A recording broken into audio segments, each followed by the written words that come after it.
Primero que nada, quiero darles la bienvenida a todas y todos a nombre de la OMT a esta actividad, a este webinario llamado Corpus de Aprendientes de Interpretación, una herramienta pedagógica para la formación de intérpretes.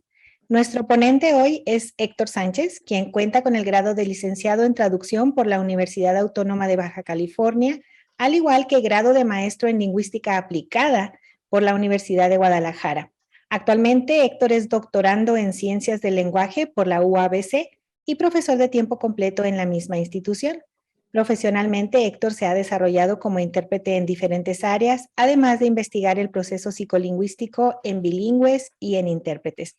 Héctor, muchas gracias por aceptar esta invitación y te cedo la palabra. Hola, muchas gracias, Nora, por tan amable introducción. Y bueno, buenas tardes a todos y también muchísimas gracias por estar acá de manera virtual en este pequeño webinario, pequeña charla en la que, bueno, les vengo a presentar una parte de mi trabajo doctoral, ¿no? Que de cierta manera ayuda a, bueno, o yo lo he intentado, ¿no?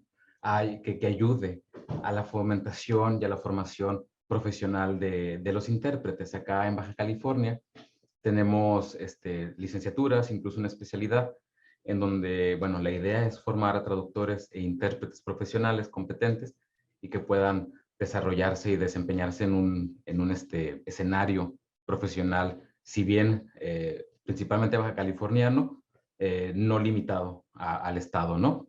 Entonces, bueno, les comento un poquito sobre cómo fue que el corpus inició, ¿no? Cómo fue que decidí hacer un corpus de interpretación como tal. Entonces, acá en la pantalla podemos ir siguiendo un poco de aquellos puntos, ¿no?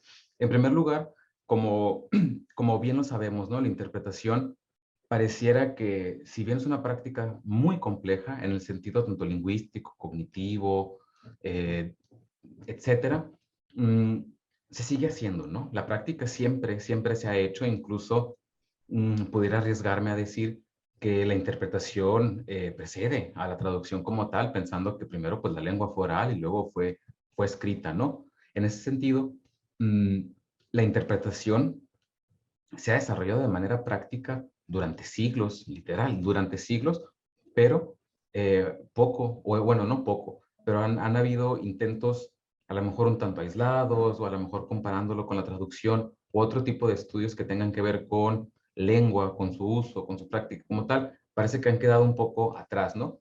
Sin embargo, bueno, como les comentaba en algún momento y como lo comentaron también muy amablemente Nora, lo comentó, profesionalmente me he desarrollado como intérprete más que como traductor y he tenido la oportunidad de trabajar en diferentes contextos, bajo diferentes modalidades de interpretación y llega un punto en el que digo, bueno, me pongo a reflexionar sobre la propia práctica, ¿no?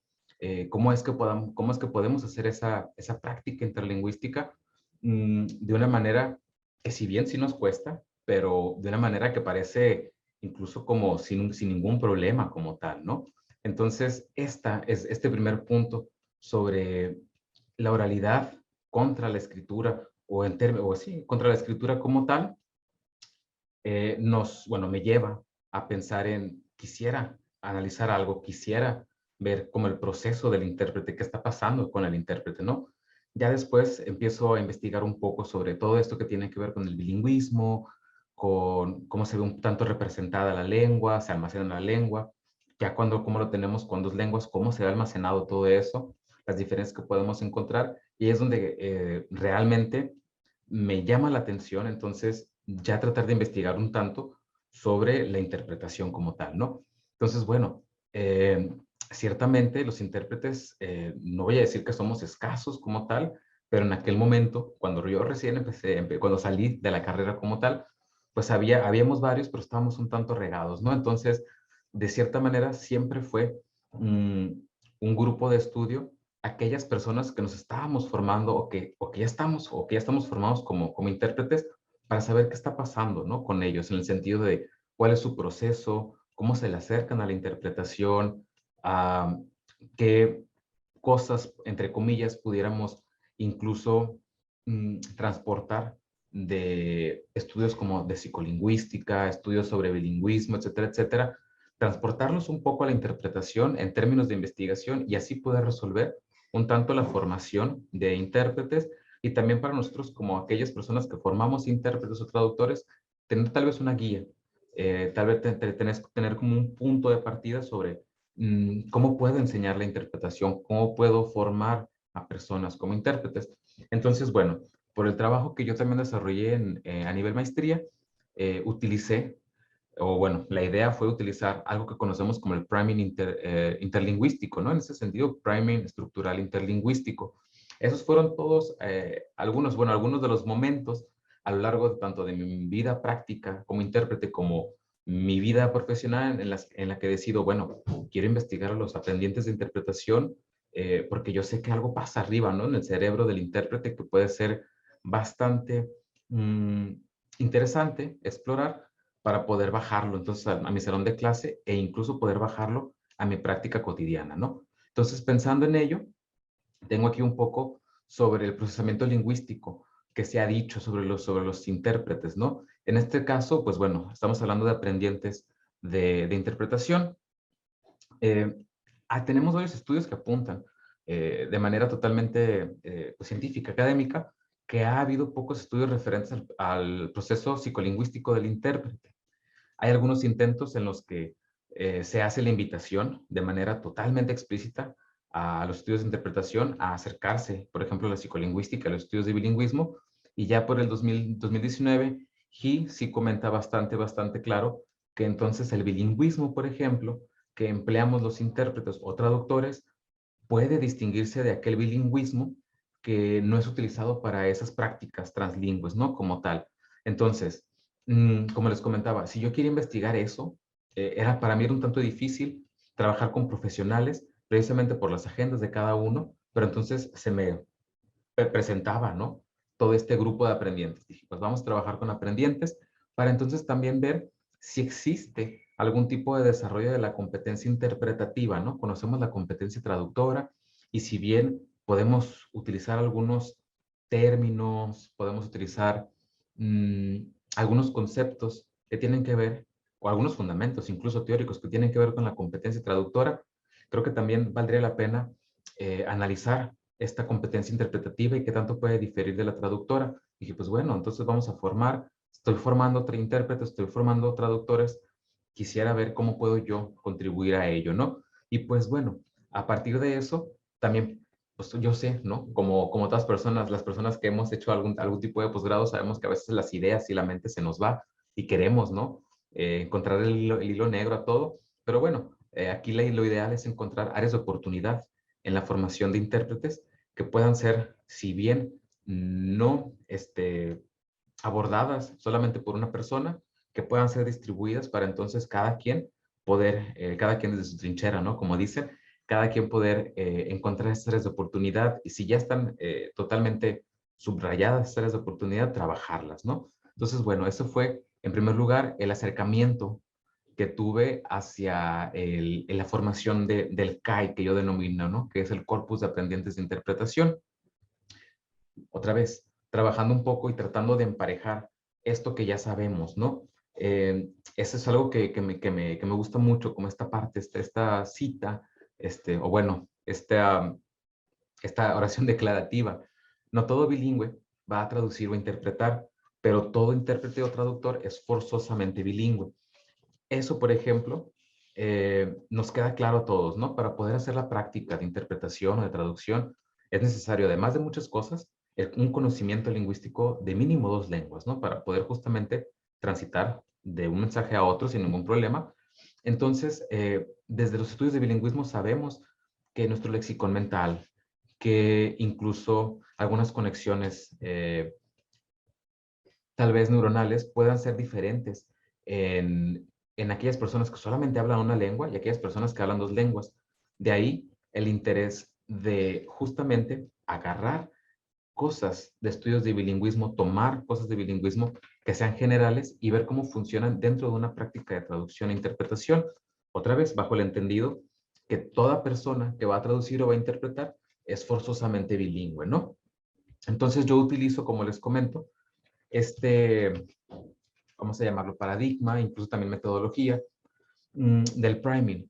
El priming, así como se define o como yo lo defino en términos de dos o más lenguas, pudiera ser que el priming estructural interlingüístico es la tendencia a utilizar una estructura sintáctica en lengua X después de haber procesado una estructura sintáctica similar en lengua Y, por ejemplo, ¿no? Entonces, esto del priming se ha visto en tanto monolingües como en bilingües, como en multilingües, cuando se les pone a hacer algún tipo de prueba, ¿no? Que tiene que ver con procesamiento lingüístico, con, en todo caso, procesar una oración, procesar una declarativa como tal, y pedirle a la persona que haga algo referente, tal vez no referente a lo que acaba de leer como tal, pero que haga algo de manera lingüística. ¿Qué quiere decir? Yo puedo presentar algún tipo de estímulo con algún tipo de estructura, puede ir acompañado de texto, puede ir acompañado de una imagen. En mi caso, como somos intérpretes de lengua oral, pues era totalmente oral, ¿no? Entonces el estímulo se hace de manera oral y espero ver cómo trabajas esa estructura, cómo los traductores, perdón, cómo los intérpretes que están formando trabajan con esa estructura, siendo que pueden tener diferentes estructuras que pueden llenar este objetivo comunicativo que tenemos en la interpretación, ¿no? Entonces esa era la pregunta, si en bilingües, en multilingües y en monolingües se ha comprobado la existencia de priming lingüístico y también se ha comprobado un tanto eh, que podría entenderse incluso entre lenguas que no comparten tipología lingüística, entre lenguas que incluso no comparten el mismo alfabeto como tal, pues creo que también era parte de saber si en la interpretación pasaba, ¿no? Entendiendo otra vez que el proceso de interpretación va a distinguirse de otros procesos comunicativos en donde se impliquen dos lenguas, ¿no? Entonces de ahí fue que empecé a como a cocinar la idea de decir, bueno, ¿cómo abordo este tema, ¿no? ¿Cómo abordo el procesamiento del intérprete a un nivel un tanto memoria, de representación mental de la información y cómo el intérprete juega con esa interpretación? Esto otra vez, para nada más satisfacer la parte investigativa. Sin embargo, esto no lo podía dejar totalmente de lado sin traer a colación algo que tuviera que ver con la formación de intérpretes, ¿no? Porque precisamente estoy trabajando con personas que se están formando como intérpretes y no intérpretes ya profesionales, ¿no? Entonces también de alguna manera sería interesante explorar. Con eso, con esta introducción sobre de dónde nace el callo, cuál es como el estímulo para generar este archivo, ¿no? Eh, Digo, vamos a arrancar, pero necesito hacer algo, necesito crear materiales para poder pues generar un corpus, ¿no? Porque a lo mejor va a ser un tanto difícil atrapar la oralidad como tal, ¿no? Y más una oralidad que incluso se hace a puerta cerrada, ¿no? En la cabina, si es simultánea, si es consecutiva, como lo vamos a ver acá, pues nada más entre las personas que participan y difícilmente por cuestiones de confidencialidad en términos profesionales se nos permite, por ejemplo, grabar algo, ¿no? Entonces, bueno, yo tenía que generar algún tipo de material que me permitiera levantar, como decimos, levantar muestra de mis aprendientes, ver cómo lo estaban haciendo y entonces aplicarlo también en mi salón de clase, ¿no? Entonces, para comenzar, algo bien importante de la interpretación consecutiva dialógica es que también los contextos en donde aparece o donde se lleva a cabo la consecutiva dialógica pueden ser bastante variados, ¿no? Justo como lo decían acá en la organización, pueden incluso identificarse contextos de salud, de educación, de acceso a la justicia, de migración, etcétera, etcétera, en donde si bien podemos encontrar otras modalidades, la que parece que es la predilecta es esta consecutiva de lógica, ¿no? Pensando que la consecutiva de lógica es aquella donde el intérprete funciona como un pivote lingüístico, cultural, discursivo, pragmático, etcétera, en donde hay dos personas que no hablan la misma lengua y que quieren comunicar, quieren establecer un canal de comunicación, ¿no? Entonces, pensando en ello, dije, pues si quiero yo hacer alguna prueba o alguna práctica de interpretación consecutiva dialógica para que aquellas personas que estén formándose como intérpretes la contesten o traten de resolver esa práctica, tiene que estar dentro de un contexto, entre comillas, real, mínimo en temática como tal, ¿no? Yo opté por la temática de migración, en la que, bueno, les podría platicar un poquito más adelante si ustedes así lo quisieran, ¿no? Para ello, pues tuve que crear y diseñar las prácticas de interpretación. Después se aplicaron las prácticas, se recolectaron los datos y se transcribieron y se anotaron los datos, ¿no? Entonces hubo todo un proceso para generar este cuerpo de información que, bueno, a mí me permitía observar el fenómeno que yo quería observar preciso en esta investigación, pero que una vez con todos los datos y con todo este análisis de los datos, dices, es que esto, claro que me sirve muchísimo en clase, ¿no? Justo en mi salón de clase. Para crear y aplicar las prácticas de interpretación, como ya lo comenté, se utilizó la modalidad consecutiva dialógica, precisamente las estructuras que yo quería, o perdón, sí, pues quería, ya las analicé, ¿no? Que quería analizar son las estructuras de verbos y transitivos, ¿no? Pensando y recordando que los verbos y transitivos son aquellos verbos que abren tres espacios funcionales, ¿no? Esto quiere decir, por lo regular, un espacio de sujeto, un espacio de objeto directo y un espacio de objeto indirecto, como lo tenemos acá en los ejemplos, ¿no? Los pongo en inglés. I sent her my passport, donde her sería objeto indirecto, my passport, objeto directo, I send my information to her, donde tengo dos estructuras viables, ¿no? Aquí la verdad, bueno, tratamos de identificar aquellas estructuras que por corpus o por algún tipo de estudios definieran cuál va a ser una estructura más prototípica o menos prototípica. Sin embargo, no ahorita, tal vez, otra vez, si ustedes sí lo quieren, nos podemos meter en ese tema, ¿no? Pero en teoría, pues, la idea era tener una estructura en la cual yo pudiera jugar con los elementos de estructura para ver entonces qué tanto mis aprendientes de interpretación seguían de manera estructural el estímulo, o en este caso, el diálogo que yo les estaba dando, o por contrario, utilizaban una estructura más o menos prototípica, o de acuerdo más a la oralidad de la lengua meta, ¿no? Entonces, las prácticas de interpretación no solamente se basaron en verbos y transitivos, sino que son reactivos, ¿no? De las casi 900 palabras que se encontraron por cada uno de los diálogos, tal vez fueron 20 reactivos por cada práctica, ¿no? Entonces, realmente la práctica de interpretación no estaba enfocada 100% en verbos y transitivos. Ese fue mi enfoque como investigador, ¿no? Ver qué hacían con esas estructuras. Lo demás todavía está ahí abierto otra vez para el análisis, ¿no? Para justamente seguir trabajando tanto el análisis como qué puedo encontrar yo en estas otras, en los otros diálogos que los pueda traer yo a clase, que ahorita vamos a ver un poco de ello. Generé dos prácticas de interpretación, una duración aproximada de 12 minutos de cada práctica, con silencios. ¿Y a qué me refiero con silencios? Con silencios me refiero justamente a yo darle espacios a los intérpretes a que puedan dar su interpretación, ¿no? Vamos a pensar que si el diálogo, o el turno de habla, perdón, si el turno de habla duraba 5 segundos, yo le daba 5 segundos al aprendiente, más otros 5 segundos siempre, ¿no? Entonces, si el diálogo, perdón, el turno de habla mm, duraba 8 segundos, eran 8 segundos en silencio, más 5 segundos en silencio que tenía la persona para poder dar su interpretación.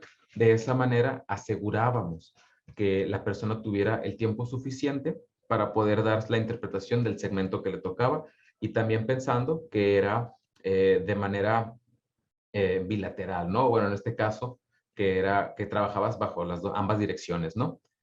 Se trabajó con 6 grupos en total, con 3 semestres diferentes, el quinto semestre, el séptimo y el octavo semestre. Descarté el sexto semestre porque ellos eran mis alumnos y entonces no, que tengo sus datos, pero no los quise incorporar, ¿no? Por cuestiones ahí de tal vez algún sesgo o lo que sea. Entonces quedé nada más con 5 grupos en total, ¿no? Perdón, con 6 grupos en total. Aquí nada más les comparto un poco de las fotos, en cómo se grabaron los diálogos, ¿no? Que al final terminaron siendo nuestras prácticas de interpretación, con la ayuda de muy buenos amigos, justamente amigos bilingües, mínimo uno de cada par, en donde una persona que fuera bilingüe que pudiera grabar la voz en inglés, grabar la voz en inglés, y la otra persona grabar la voz en español, y así tratar de simular un diálogo, ¿no? Entre dos personas que hablan dos lenguas. Con ello, pues tengo mis prácticas, tengo mis diálogos y me voy justamente ahora sí a aplicar estas prácticas de interpretación. En total, pude recolectar una cantidad de 138 prácticas de interpretación, esto distribuido, como les comenté, en quintos, séptimos y octavos semestres de la licenciatura en traducción en Mexicali, Baja California, ¿no? Acá también en la Universidad Autónoma de Baja California. Uno de los retos que tenemos para generar un corpus de interpretación es la transcripción de los datos, ¿no? Puede parecer una tarea totalmente pesada, incluso dificilísima de hacer, pero también ahí, a través de buscar un poco de literatura, encontramos pues que hay algunas maneras de poder generar o transcribir estos datos y no estar poniéndole pause al audio, etcétera, etcétera. Y justamente fue a través de un software que se llama Speech Notes, que es un transcriptor speech to text, ¿no? Esto entonces me ayuda a mí a poner el audio, ponerle play, ponerle mis audífonos y justamente con el micrófono solamente estarle dictando a la máquina lo que estoy escuchando. Obviamente, estos softwares no son 100% a prueba de error, por lo que tendríamos siempre que revisar, darle una segunda vuelta a los audios y nada más estar editando, borrando, si a lo mejor faltó una letra, faltó una palabra, etcétera, etcétera, ¿no? Se tienen que tratar de todas maneras los datos para tratar de que sí represente aquello que se dijo a lo que está escrito como tal. Y también en esa búsqueda de literatura como tal, encontramos que estos corpus de interpretación tienen una anotación específica a los corpus de interpretación, ¿no? Y justamente aquellos corpus de interpretación que busquen investigar sobre procesos, sobre carga cognitiva, etcétera, etcétera. Entonces, lo que se recomienda para estos corpus es justo anotar los corpus, pero no una anotación de manera morfológica, sintáctica o semántica, sino más que nada una anotación específica a la interpretación que se conoce, bueno, una característica prosódica específica a la interpretación, ¿no? En donde tenemos, por ejemplo, los falsos inicios, como cuando empezamos a interpretar y nos quedamos a 2, 3 palabras y comenzamos otra vez, ¿no? Como que nos jugamos ahí un poquito un juego mental nosotros mismos. La repetición de palabra, que también eso vemos que es algo común en la interpretación, dependiendo de la modalidad, pudiera ser mayor o menor, pero a veces nos pasa que repetimos palabras, ideas incompletas, que también en este sentido, como son aprendientes, muchas veces no alcanzan, ¿no?, a agarrar toda la idea y puede ser un poquito más recurrente para los aprendientes que para las personas ya más preparadas en la interpretación. Tenemos la parte de la muletilla vocálica, que esto, por ejemplo, es lo que hacemos de manera natural, pero que también como intérpretes nos recomiendan que no hagamos, que es el a, y que alargamos, ¿no? Parece ser que alargamos nuestras vocales con la intención de tratar de descargar un poco nuestro aparato cognitivo y poder seguir con la interpretación. Los silencios, que puede que yo esté hablando, dando mi mensaje interpretado y de la nada callo y otra vez vuelvo a iniciar la interpretación y ya sea un tartamudeo o un error de pronunciación, ¿no? Entonces, todas estas características prosódicas que se detectan en la literatura, que son importantes anotarlas en los corpus de interpretación, se anotan en el CAI, en el corpus de aprendientes de interpretación, a partir de estos símbolos que presento acá en pantalla, ¿no? Estos símbolos también están fundamentados, pues, en estas características que se encuentran en la literatura y cómo se representan esas características ya de manera textual, ¿no? Entonces, con ello, ya habiendo transcrito las prácticas de interpretación, habiendo editado un tanto el material transcrito e incluso agregándole la transcripción prosódica a este material transcrito, paso entonces a mostrarles más o menos cómo se ve el material transcrito, ¿no? Por ejemplo, aquí, si se fijan, solamente está, en teoría, del inglés al español. Dejen algo un poquito más grande o acerco, ¿no? Acerco un poquito más la pantalla. Entonces, si se fijan aquí, solamente tengo puro material en español.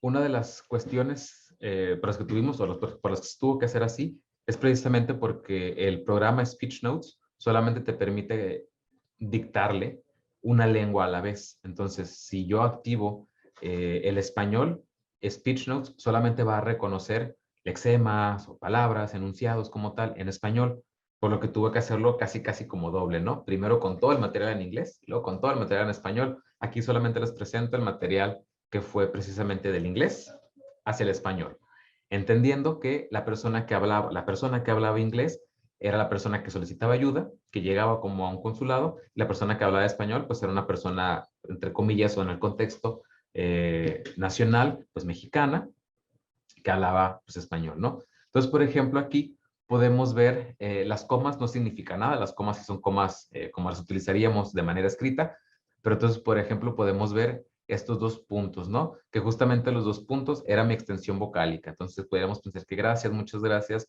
me siento bastante nerviosa, ¿no? Ese me a lo larguito lo podemos detectar ahí, ¿no? También, por ejemplo, acá donde tenemos este punto y coma, dice, soy Nala y eres mi hijo Sharik, venimos de Ghana, de la costa del este africano. Nuestro país se ha sumergido y vemos cómo se repite, ¿no? Entonces, lo que se intenta hacer es tener marcas textuales o marcas que estén ahí gráficas como tal, que nos permitan más o menos interpretar, ahora sí, ¿no? O tratar de identificar cómo se está llevando a cabo la interpretación. Entonces, bueno, este material solamente era para mí, en el sentido, pues, que era material que yo necesitaba recolectar, organizar, editar, anotar, etcétera, para entonces después subirlo a este corpus de interpretación, ¿no?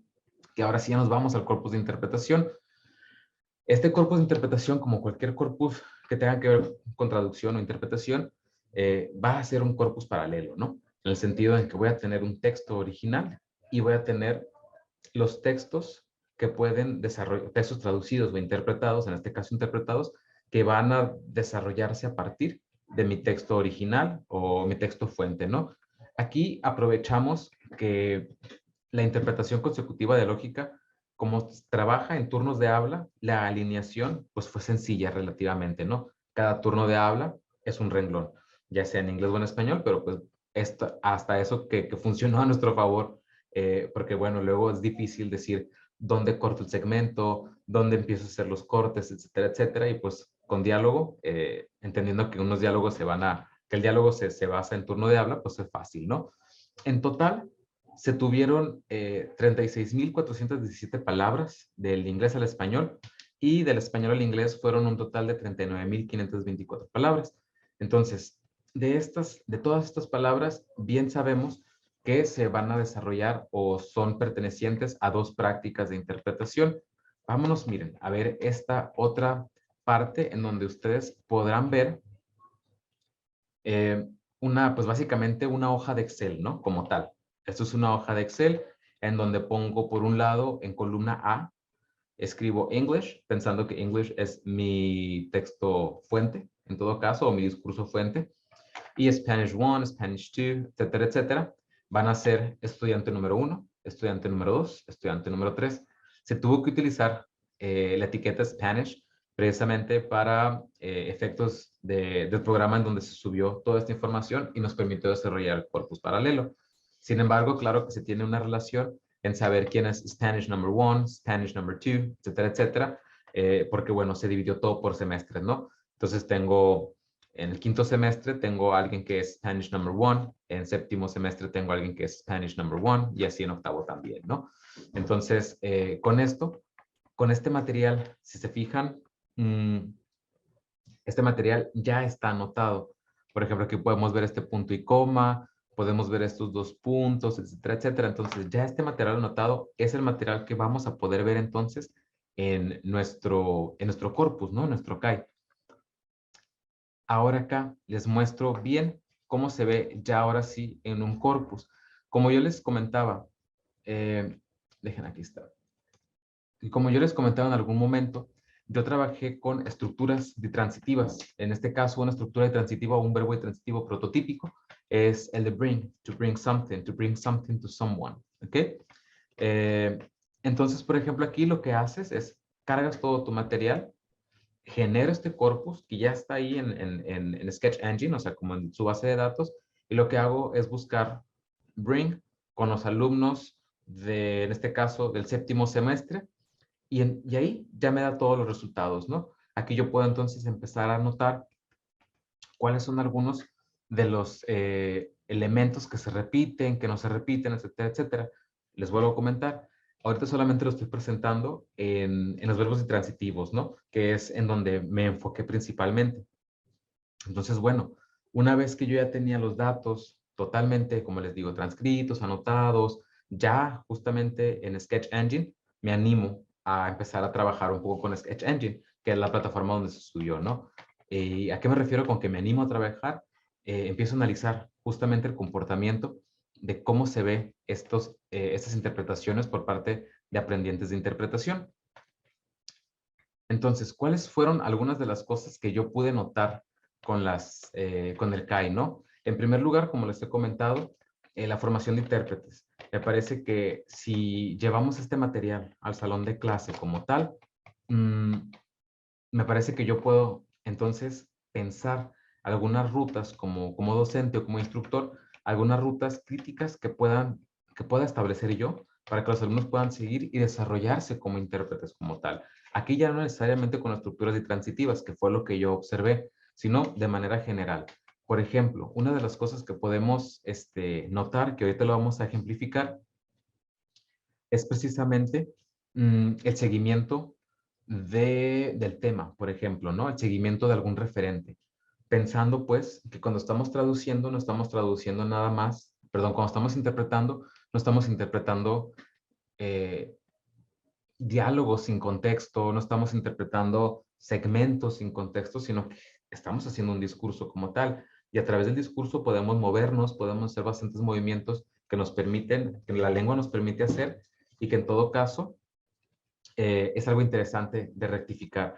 Cómo el intérprete o el aprendiente de interpretación va siguiendo la referencia, si la utiliza siempre una referencia explícita, una referencia, por ejemplo, implícita que se pueda implicar el mensaje, etcétera, etcétera. Y esto otra vez para traerlo al salón de clase, ya sea para anotar errores, aciertos o incluso para la reflexión teórica como tal, ¿no? Algo que me ha tocado mucho hacer con mis alumnos que empezamos a implementar el corpus de interpretación es tratar justo de cuestionar qué tanto la equivalencia en la traducción va a ser plasmada en la interpretación. Es decir, qué tanto el hecho de yo tener el texto escrito como tal y tenerlo ahí y poder regresar, ir y venir como tal a lo largo del texto, me permite encontrar equivalencias comparándolo con la interpretación en donde el mensaje, una vez que se dijo,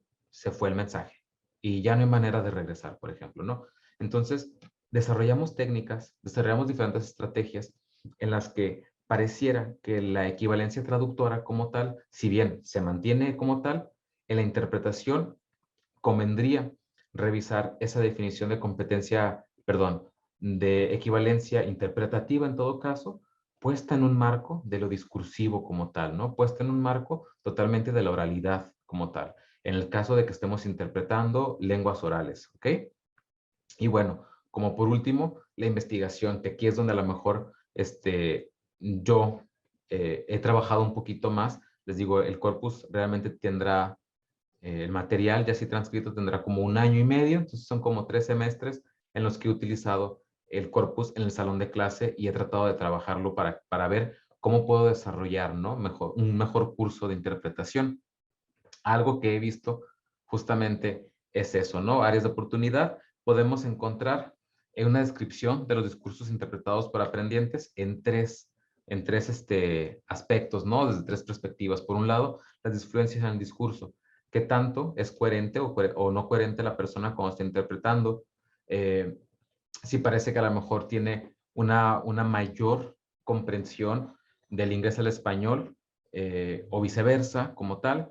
Si podemos ver qué características prosódicas existen eh, en el discurso empleado por los intérpretes, si son muchas, si por ejemplo los de quinto, que son un poquito más novatos en la interpretación, utilizan más este recurso de almacenamiento cognitivo que los que están en séptimo o en octavo.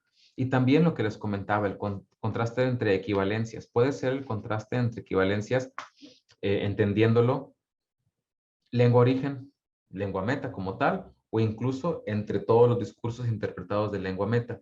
porque precisamente creo que cuando estamos enseñando interpretación, y es más notorio en la traducción porque se queda escrito como tal, la equivalencia mm, va a aparecer que si bien se mantiene, el sentido se mantiene en la traducción, a veces encontramos una palabra diferente que utilizó compañero A y compañera B utilizó otra palabra diferente, pero que es difícil entonces encontrar un acierto como tal, ¿no? Es decir, esta es mejor que la otra. Entonces, siempre ese contraste entre equivalencias, tanto en clases de traducción como interpretación, creo que es muy fructífero en el sentido de darle a entender al alumno o al aprendiente que una equivalencia en traducción va a depender no solamente de lo lingüístico, sino también va a depender de muchas otras razones, ¿no? Ya sea del tipo de texto que estoy traduciendo o estoy interpretando, ya sea del tema como tal, ya sea incluso si se está aplicando una técnica diferente, etcétera. Todo esto lo hemos descrito en la traducción como tal, ¿no? En la interpretación, si bien sí hay aproximaciones de este tipo, creo que ciertamente en la interpretación de manera teórica nos quedamos un poco cortos en poner a reflexionar a nuestros alumnos e incluso nosotros mismos, reflexionar cómo voy a evaluar una equivalencia en la interpretación, ¿no? Entonces también esa parte nos ayudaría mucho a nosotros como formadores de interpretación.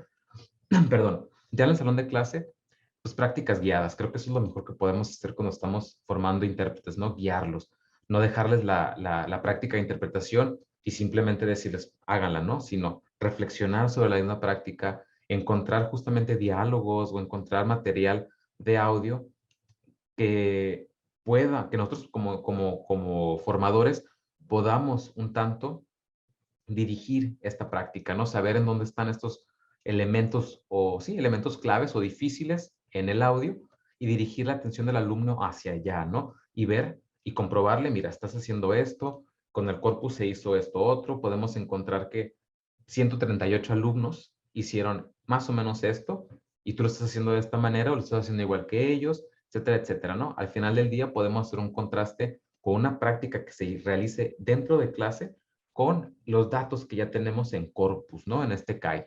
También aquí pudiéramos pensar en en el análisis morfosintáctico.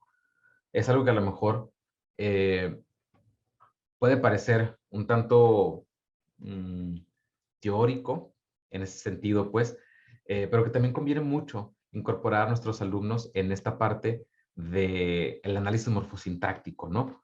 Saber qué herramientas o qué mecanismos morfosintácticos me ofrecen mis lenguas de trabajo, qué mecanismos de estos representan realmente la oralidad de las lenguas de trabajo y qué se espera también como yo intérprete que utilice ciertas técnicas, o sí, técnicas morfosintácticas para que mi mensaje suene, vamos a pensarlo como cuasi nativo o un mensaje que pueda ser fácilmente procesado por la audiencia en todo caso, ¿no?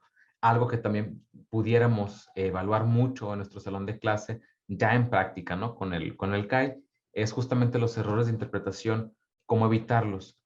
Esto, por ejemplo, creo que es fundamental, porque bueno, si bien en la traducción, otra vez, se queda escrito bastantes cosas, en la interpretación, pues como decimos, las palabras se les lleva el viento, ¿no? Y nunca hay un material tan físico como tal para poder hacer un contraste de mi propia práctica. E incluso mis alumnos, los que ya entraron, les digo que ya los martirizo, ¿no? A mis alumnos, porque ya tengo material justamente que me permite guiarlos como tal. Entonces siempre les pongo mínimo un audio en mi clase de interpretación para que ellos se graben, ¿no? Al momento que ellos se graban con su audio de interpretación, es más fácil con su audio puedan ver qué está haciendo y que puedan ir siguiendo a manera escrita con el corpus, que puedan ir siguiendo los segmentos y que puedan ir con su audio, ir siguiendo lo que ellos están diciendo y comparándolo con lo que está escrito, ¿no? Con los 138 alumnos que respondieron estas prácticas, ¿no? Y que bueno, es una práctica eh, bien utilizada en el salón de traducción, pero que ciertamente en el salón de interpretación, por dificultades precisamente de la misma naturaleza de la práctica o dificultades tecnológicas, a veces es difícil hacerlas, ¿no? Y pues bueno, aquí otra vez, en donde me he enfocado un poquito más, que ha sido la investigación con este material del CAI, yo trabajo el proceso psicolingüístico, en la interpretación consecutiva, que eso, pues bueno, tiene que ver con lo que les comentaba anteriormente. La idea de ponerle características prosódicas a este corpus es porque se presentan algunos estudios en donde se hace una asociación entre la prosodia y algún tipo de proceso o carga psicolingüística o cognitiva. Entonces, estos alargamientos vocálicos, estos silencios, estas repeticiones, etcétera, etcétera, han sido asociadas con algún tipo de carga cognitiva o algún tipo de proceso psicolingüístico que esté pasando por el intérprete, ¿no? También es importante reconocer que si, bueno, estoy dentro de un contexto académico, se supone que tendría que haber algún incremento en las habilidades que la persona o que el alumno va a presentar para poder llevar a cabo la interpretación. Entonces, esto nos permite hacer algún tipo de contraste entre los diferentes semestres. Como les comentaba, tenemos diferentes semestres, quinto, séptimo y octavo en nuestro corpus. Esto me permite a mí hacer comparaciones, ¿no? De saber si los de quinto se comportan diferente que los de octavo, si los de octavo hacen más reducción, hacen más una suerte como de simplificación del mensaje, o incluso si trabajan más con, pues sí, con el elemento de la idea o con la unidad de significado de la idea, que con la unidad, por ejemplo, del lexema, por ejemplo, ¿no?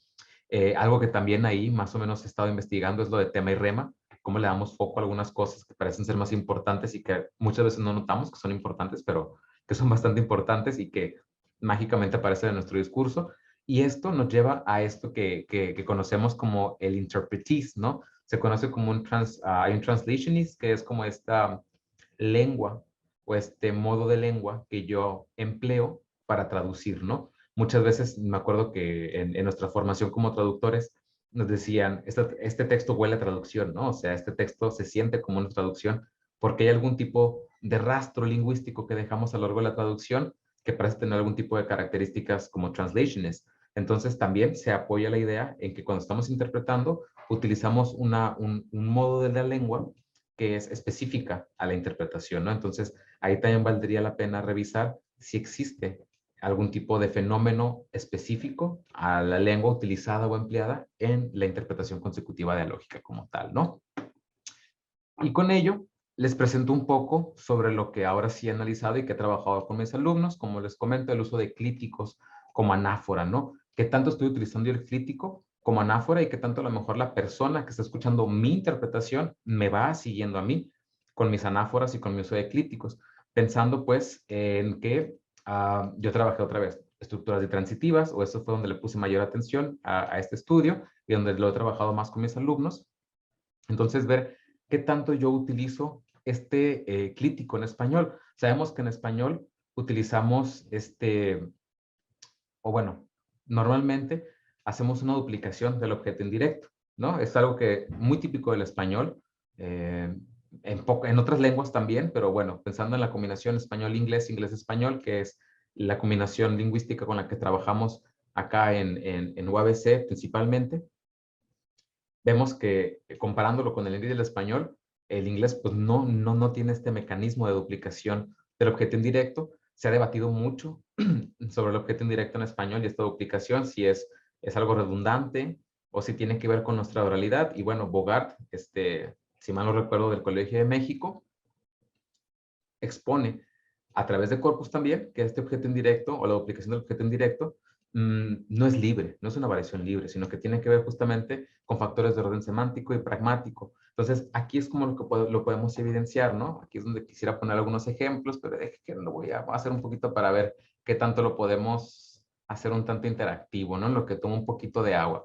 Tengo 3 oraciones en inglés. I sent a message to my friend Rhonda. I don't want to bring any troubles to my family. And this one, just give me one sec. I gave most of my belongings to the person who was selling the bus tickets, ¿no?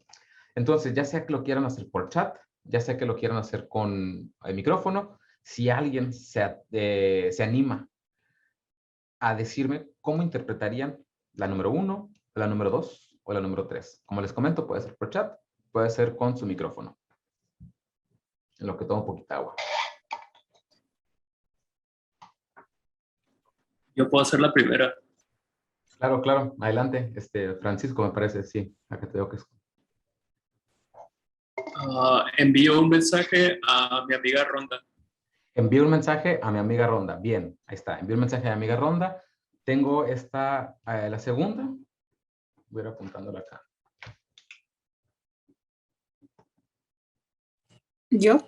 ¿Carmen? Sí, Carmen. Sí. No quiero causarle problemas a mi familia.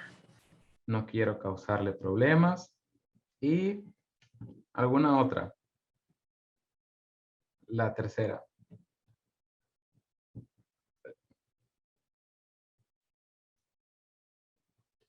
No tengo. Ahí está. Creo que veo a Guadalupe con la mano levantada. ¿Sí? Sí, Guadalupe. No sé si lo quieras poner en chat o quieras hacerlo con micrófono, perdón. Sí, listo. Di casi todas mis pertenencias a la persona que vendía los boletos de autobús. Va, perfecto. Muchísimas gracias a las tres personas que me ayudaron a tratar de, interpretar y a tratar de hacer esto. Esto, por ejemplo, es uno de los resultados que tenemos, ¿no? Y eso es algo que podemos hacer justamente con nuestros alumnos. Aquí, por ejemplo, me dijeron la número 1, envió un mensaje a mi amiga Ronda y veo que la mayoría, híjole, me faltó ahí el número por ciento. Si mal no recuerdo, en esta estructura como 60 y tantos, 68% de los casos se duplicaba el objeto indirecto. Le mandé un mensaje a mi amiga Ronda, ¿no? Aquí yo tengo, ya haciendo el análisis, puedo decir nada más envié y justamente envié a mandar. ¿Cuál sería, no? Aquí podemos también incluso cuestionar esa parte. ¿Cuál queda mejor? ¿Es enviar un mensaje o mandar un mensaje? ¿Hay diferencia? Bueno, ustedes ya lo pudieron trabajar en clase, ¿no? Pero entonces vemos la duplicación. Le mandé un mensaje a mi amiga Ronda. Creo que la segunda era no quiero causarle problemas a mi familia y aquí tengo traerle, ¿no? Pero también en ambas vemos cómo el clítico se pega al verbo. En vez de estar por allá afuera, como la número 1, que está lejos del verbo, o bueno, a un lado del verbo, perdón, en número 2, independientemente de utilizar traer o causar, parece ser que esa duplicación del crítico, del objeto indirecto, se hace a través de agarrar este crítico y pegarlo totalmente a nuestro verbo, ¿no? Y por ejemplo, en esta última, parece ser más o menos que también se comportaron de la misma manera, ¿no? Di casi todas mis pertenencias.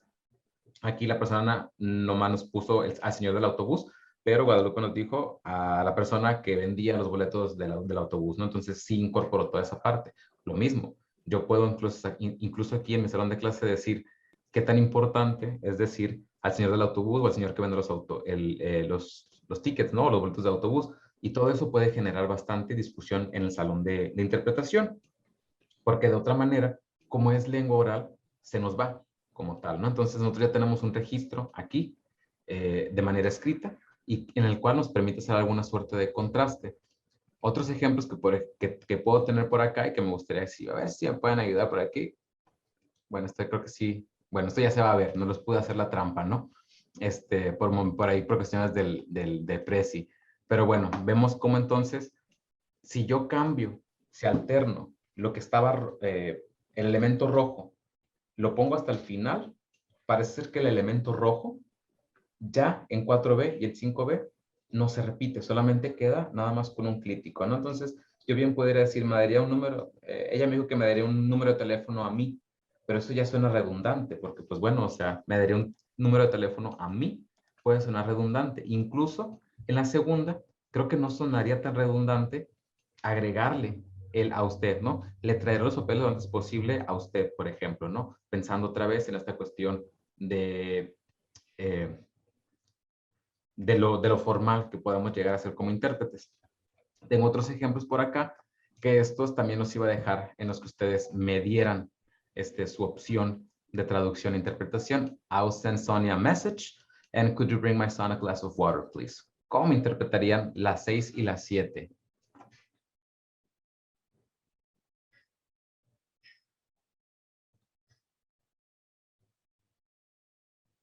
Si alguien lo quiere interpretar, I'll send Sonia a message. Y could you bring my son a glass of water, please? Le enviaré a Sonia un mensaje. Le enviaré a Sonia un mensaje, ¿no? Y fíjense, tengo ahí, le enviaré a Sonia un mensaje. Entonces tengo otra vez esta duplicación de mi objeto indirecto, perdón. Y en la 7, bueno, yo a lo mejor me animo para cuestiones de tiempo. La mayoría, déjame ver, aquí alguien puso algo en el chat, a ver si le envió un mensaje a Sonia. Ahí tenemos, ¿no? Ahí sí hicimos el cambio. Le enviaré un mensaje a Sonia y distanciamos ambos objetos indirectos. Lo que vimos en 7A es, le puede traer a mi hijo un vaso de agua, por favor. Y tengo ahí, le puede traer a mi hijo un vaso de agua. Entonces, lo que estamos viendo aquí, se fija la única diferencia que tenemos de aquí, del 4A, 5A, 6A y 7A, es que lo que está en rojo, a pesar de estar en otro espacio funcional, parece ser que Sonia y my son son más importantes mantenerlos que un pronombre como tal. Entonces, aquí, cuando solamente tengo un pronombre en inglés, me and you, me basta con un pronombre o con un crítico en español. Pero entonces, en 6 y 7, donde tengo a Sonia y a my son como un sintagma nominal complejo como tal, parece ser que en español utilizo este mecanismo de duplicación para mantener, como lo dice Bogart, para mantener bien fuerte nuestro referente semántico y pragmático. En todo caso, voy siguiendo el referente importante de la interpretación. Pareciera entonces que los intérpretes, mientras están haciendo su interpretación, de manera muy inconsciente, sí van registrando cuál es el referente más importante o cuál es uno de los referentes importantes y que no se puede perder, que tiene que estar ahí, ¿no? Que tengo que decir que es Sonia como tal y no puedo decir, le enviaré un mensaje a ella, así como tal, ¿no? Sino, ¿a quién? A Sonia, porque ahí está. Mientras que cuando es un pronombre, pues no hay ningún motivo como de incluso duplicar o hacer más explícita la referencia precisamente por ello, ¿no? Mientras que al revés, sí hay como una necesidad de hacerlo.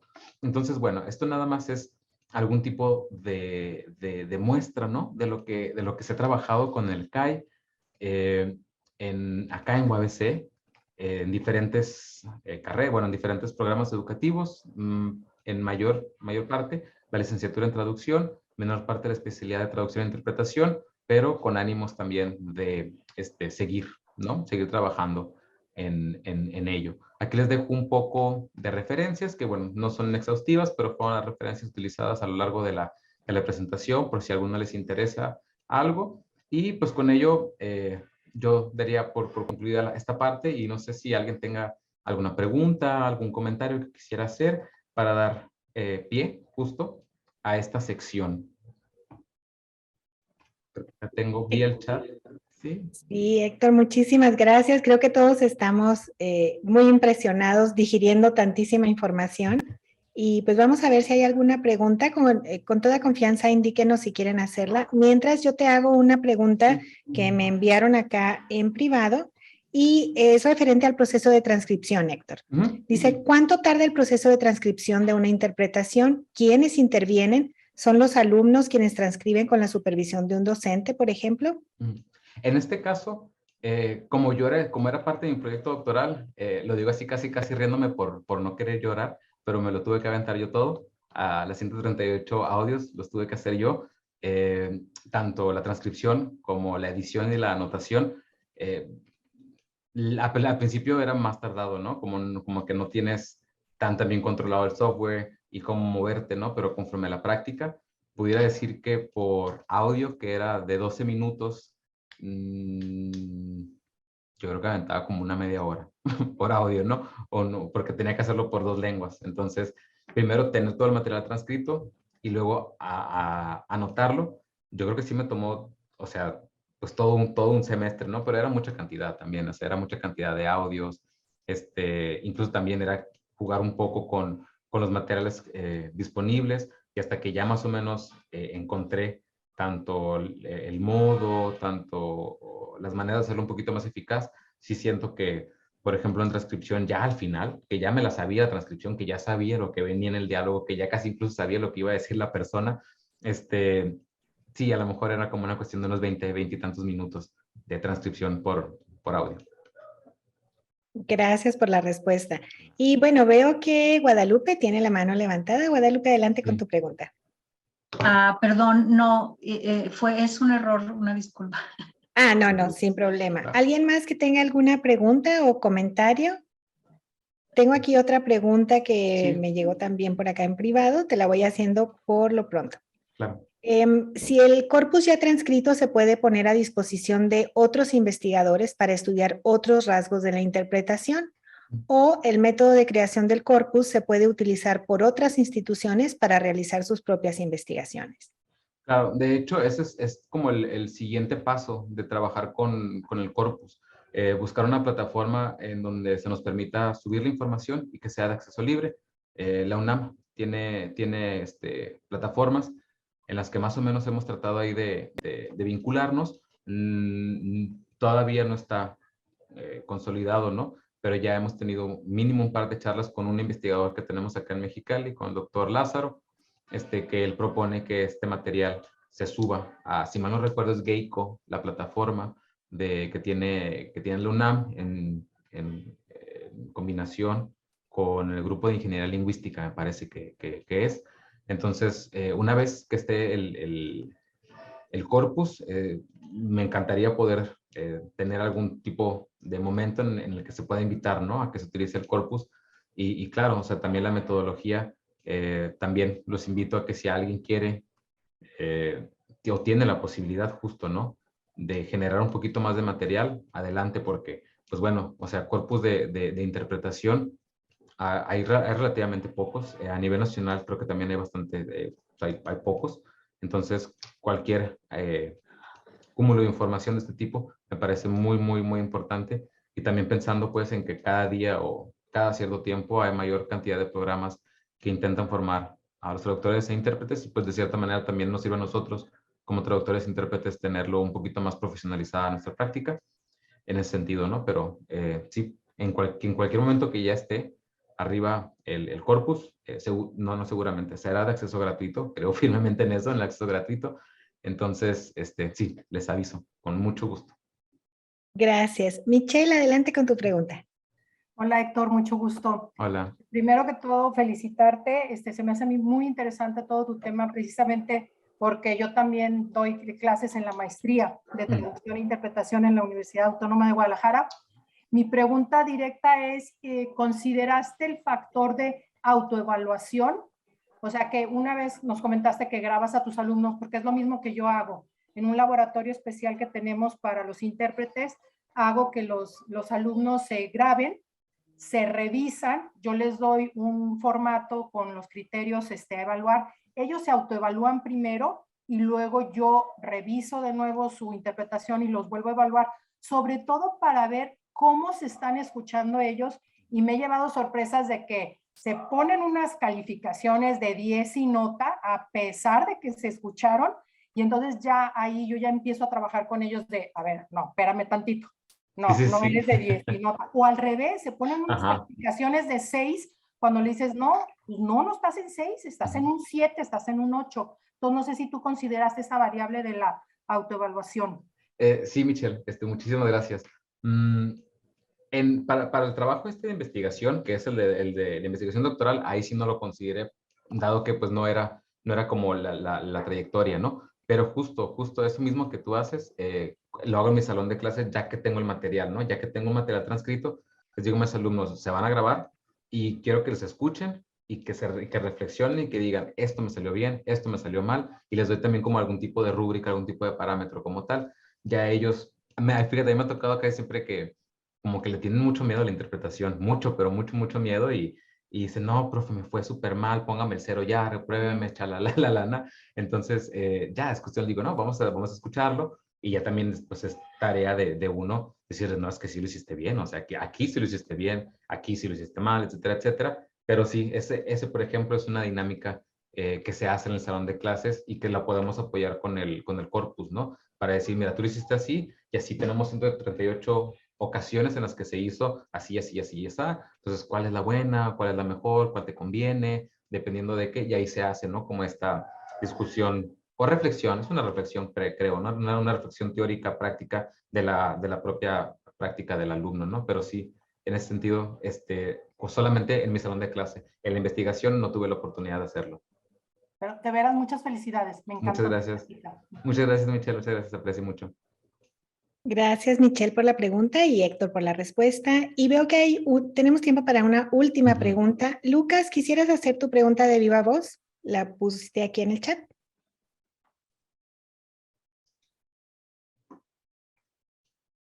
Igual la contesto, ahí lo estoy viendo en el chat.